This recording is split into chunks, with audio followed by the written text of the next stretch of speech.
Welcome to Kenton Teaches. Enjoy the video. You start by opening Instagram and making sure you're logged into the account that saw the story. Once done, tap the profile icon to confirm settings and recent activity. You should update the app if a feature is missing. This fixes most interface changes. Make sure notifications and permissions are allowed so stories load quickly. If you have multiple accounts, switch to the right one now so you don't miss stories tied to a different handle.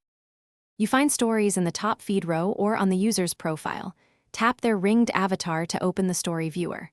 Once inside, tap right to advance or left to go back, and press and hold to pause a frame for reading text or saving details. If the story has a link, sticker, or DM prompt, swipe up or tap the sticker to interact.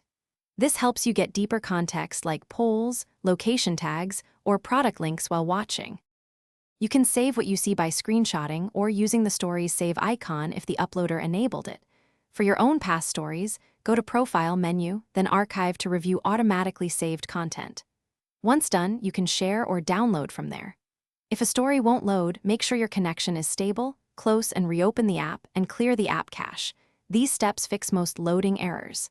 If it still fails, update the app or try another device.